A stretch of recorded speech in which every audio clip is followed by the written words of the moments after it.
Welcome alle sammen. Today we are going over a long time requested video. What are the best historically accurate Viking movies or TV shows? And I've narrowed it down to my top 5, and of course let us know down in the comments if you have any top picks. So what makes first a Viking TV show or movie accurate?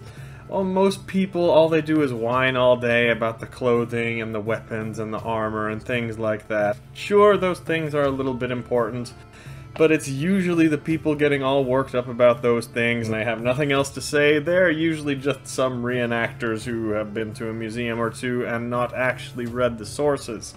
For me, though, there are far more important things to speak about when it's about historical accuracy.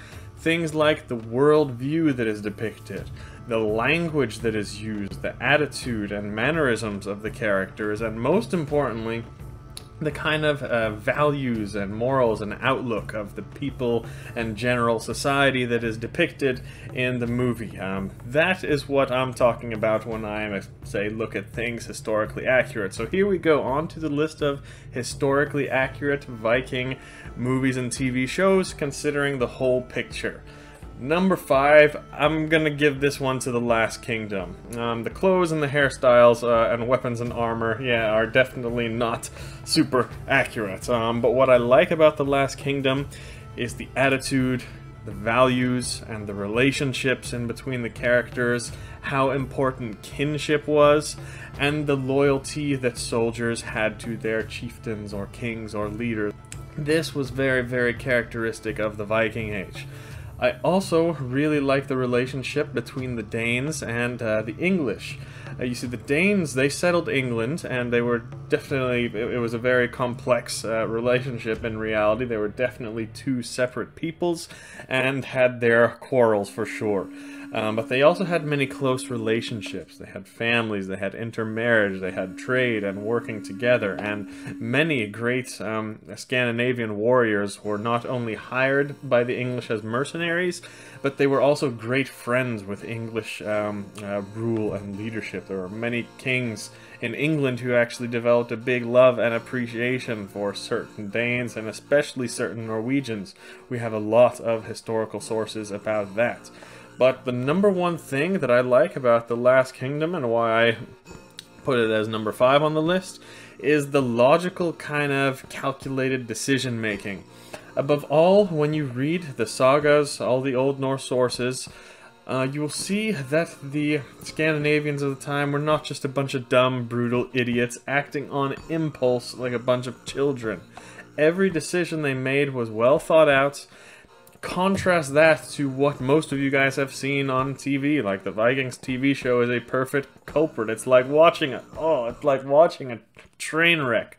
Like, really, there must be some really lazy script writers in the series, because you keep looking at the show and you think, oh god, what did they do that for? Why? It's like a whole, but this is actually the opposite of what it was like in history. When I watch The Last Kingdom, I find myself saying, oh wow, that's actually really realistic and well thought out. That's exactly what I would have done in that situation, what any logical thinking human being would have done in that situation. So that's the main reason I put The Last Kingdom as number 5 on the list. Number 4, I'll give this one to The 13th Warrior. It's an oldie, but pretty good, very good for the time. And it's actually based on a real historical account. That's why I place it on this list. There was an Arab traveler named Ibn Fadlan, and he was meeting the Rus Vikings in Eastern Europe, and he wrote about the dealings with them. The storyline of this movie and the plot is, of course, not, it's made up for entertainment purposes, so that's not historical. But the movie plot was loosely based on Beowulf storyline, so I kind of like that. But really, what I like most about the movie is the depiction of the culture and beliefs and mannerisms of the Viking Rus Ibn Fadlan met in the 10th century. Certain things in the movie, like the rituals, the worldview, the conversations between Ibn and the Vikings, they were all based on the real historical accounts. There was even a vulva in the movie, and also a funeral in the movie where the chieftain was given a traditional Viking burial, and there was very specific rituals in there and details that follow the historical account to a T. The clothing and the attire was not very good, and the script and dialogue was a bit awkward, so the plot was not very well thought out. It's not the best representation of the Viking Age, but guys, the bar is not exactly set very high on Viking movies, so there are dozens of movies that are completely garbage, so if I'm putting it on this top 5 list, you can at least say it has a decent representation of history. Number 3, Beowulf. I'm going to give this one to Beowulf. The only thing is that this movie is not the right time period, so we shouldn't really put it on here, but I'm going to do it anyway. Beowulf is an epic poem set in Denmark in the 6th century, so we can't really say Viking Age, it's about 300 years before. The Vendel era, or the migration period, is what it's called at this time, but those are actually my favorite times, and I feel like that period much more accurately shows the true original Scandinavian nature and culture, much more than the Viking Age does. So Beowulf has actually been made into a few different movies, but I like this one in the mid-2000s with Ray Winston and Angelina Jolie, and I think this pretty much is the only TV show or movie that depict the Scandinavians clean. They're not filthy dirty with crap all over their face and stinky pigsties all over the town and villages. That is how most movies portray any Scandinavian culture from the time, when in reality the Scandinavians were the cleanest people in Europe, maybe the world. So that's the main reason I like this movie. The plot of the movie did not exactly stay close to the real story of Beowulf. Maybe the first half of the movie stayed pretty close to it, but not other than that. But guys, these old Germanic or Norse sagas, they are very different types of stories than what we consider normal today. Most of them span over several generations, jumping all over the place to different tribes and telling countless, family stories that are irrelevant, we think. And honestly, sometimes they tell the whole story in like a prophecy type thing before the story even happens. So if you're gonna make a Norse saga into a movie, you can't be 100% accurate on the storyline and still make it compelling and entertaining for our modern minds. But what I did like about the movie was, again, the complex relationships and dialogue and the social outlook from a historical perspective. Having the feasts in there with the storytelling and the poetry and the bragging of your accomplishments, the importance of reputation, and also the loyalty between kings, chieftains, and other men is spot on in this movie, how relationships really would have been like at the time. I also really liked the halls and the architecture in the movie, and I really liked the beautiful treasures and decorations that you saw. Artwork from this time period in Scandinavia and long before is very underrated and is rarely depicted as beautiful as it really is in a lot of Viking TV shows and movies.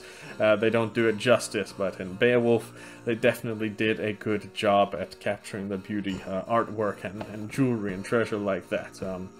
But as usual, the clothing, armor, and weapons were not that historical, we can say. Number 2, I'm gonna give this to the Vikings. Kirk Douglas, this is the OG of Viking films, it really is. It was released in 1958. Maybe it's just me, I love old movies. I also love the old historical books on the Viking Age. It may seem weird to most of you who haven't maybe read some of these old books, but scholarship on anything Viking Age was actually way better in the 1800s and early 1900s. There are a lot of really educated historians at the time doing amazing research and writing books from a well-rounded, factual-based point of view without any bias. This neutral and well-rounded approach to Viking Age history is almost non-existent in the past 30 years, unfortunately. This movie is a cinematic depiction of this unfortunate reality in Viking Age historical research.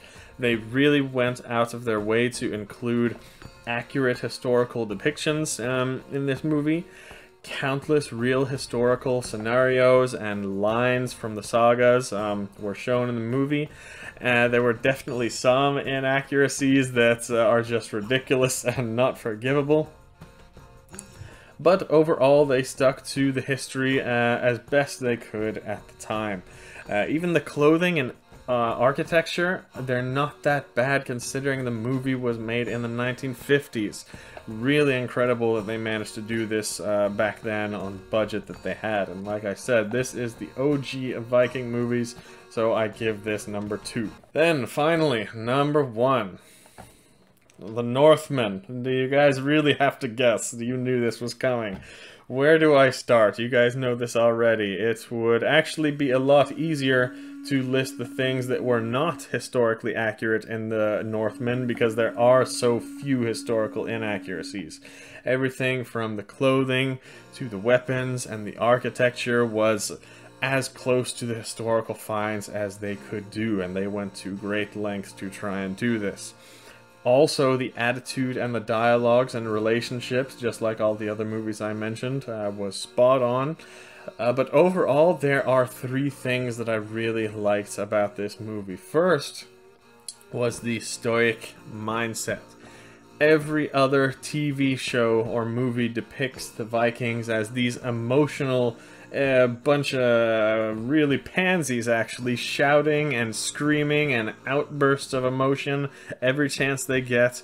The true Norse way, according to the historical sources, was calm and stoic, even in the hardest situations, which was shown multiple times in this movie, that this was a valued behavior, a valued trait.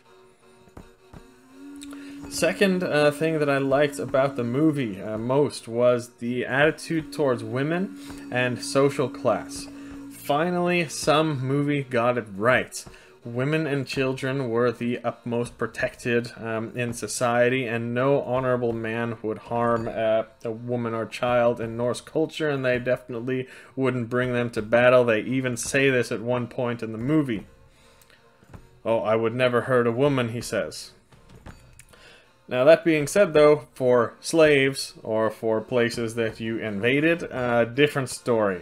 I think the movie, that's the only negative thing I can say, I think the Northmen did go a little overboard with that. Slaves were definitely not treated that badly as they were in the movie.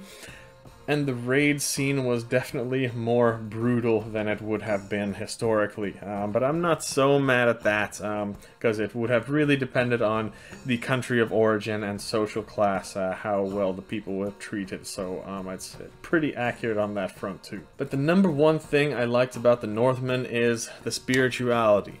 All the rituals, all the beliefs, the references to the gods and the mythology, the witchcraft, the initiation things. They did an absolutely fantastic job. They went above and beyond. Even scholars in Norse culture, a lot of them don't even know these things. They don't even get into these subjects that they did in the movie. That's because many of the scholars in the Norse subjects have only read the Norse sources, and there is just not enough existing sources that we still have today that tell us the full picture. So what I really love that the movie did, yeah, they had to speculate a little bit, they had to make some things up, but I think they did a fantastic job at using the historical sources and the archaeological finds and using the spirituality of similar cultures and religious practice of similar cultures to fill in the blanks that we don't have. And it ended up with the movie doing a fantastic job of what these rituals and beliefs most likely would have been, except, yeah, of course we can't know for sure, but it was about as close as anyone could guess. I wouldn't have done it much differently myself. So that's all for today. Have you guys seen any of these? Do you agree with the list? Do you have any others you'd like to include on it? Let us all know in the comments. If you haven't seen them, I recommend you check all of them out. But that's all for today. Vi ses nästa gång.